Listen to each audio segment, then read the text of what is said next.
অনেক সময় ধরে রোদে থাকতে থাকতে সেটা আপনার স্কিনের যেভাবে এইজিং করছে সাথে সাথে অনেক রোগও করছে এবং কি স্কিন ক্যান্সার হতে পারে। কিন্তু কিভাবে? আসেন ব্যাপারটা আজকে ডিসকাস করি। সবার আগে খুব মনোযোগ দিয়ে ভিডিওটা শুনবেন। এটা স্কিনের লেয়ার বাই লেয়ার বলে আপনাকে বুঝিয়ে দেওয়া হবে। প্রথমত আমাদের স্কিনের যে তিনটা main layer, epidermis, dermis and subcutaneous tissue. এখন এপিডার্মিস আমাদের স্কিনের সবচেয়ে বাইরের লেয়ার। এপিডার্মিসের তিনটা জিনিস থাকে, মেলানোসাইট, কেরানোটোসাইট অ্যান্ড ল্যাঙ্গহান সেলস। এখন যদি আমি বলি যে মেলানোসাইট তো আমাদের স্কিনের পিগমেন্টেশনের জন্য রেসপন্সিবল, কার কি গায়ের রং হবে সেটা। বাট যেটা ল্যাঙ্গহান সেলস আছে সেটা হচ্ছে আমাদের যে স্কিনের যে এপিডার্মিসের ক্যান্সার সেল ওগুলোকে ডিস্ট্রয় করে।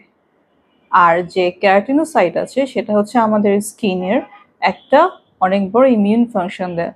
দ্যাট মিনস আমাদের স্কিনকে অনেক রোগ বালাই থেকে রক্ষা করে। যেভাবে আমাদের বডির একটা ইমিউন সিস্টেম থাকে সেভাবে আমাদের স্কিনের একটা ইমিউন সিস্টেম হচ্ছে কেরাটিনোসাইট।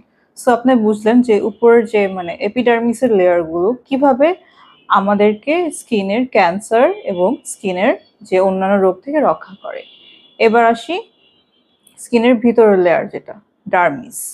ডার্মিসের 70% হচ্ছে কোলাজেন। কোলাজেন হচ্ছে আমাদের বয়সের যে সৌন্দর্য অথবা আমাদের অ্যান্টি এজিং এর সিক্রেট। এই সানলাইটে ইউভি রেতে আমাদের কোলাজেনগুলো নষ্ট হয়ে যায়।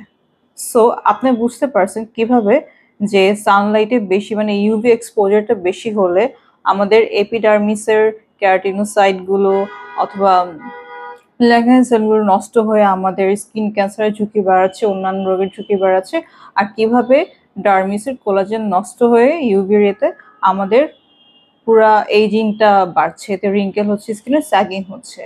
এখন অনেক বেশি গরম, তীব্র তাপদাহ চলছে, সো স্কিনের ড্যামেজ আরও বেশি হচ্ছে রোদে।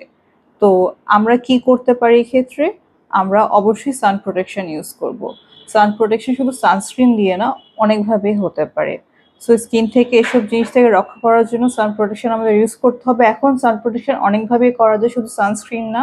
সানস্ক্রিন এবং অন্যান্য সান প্রোটেকশন নিয়ে আশা করি আপনারা জানেন। যদি না জেনে থাকেন অবশ্যই আমরা এটা নিয়ে নেক্সট ভিডিও বানাবো, নিচে কমেন্টে অবশ্যই জানাবেন।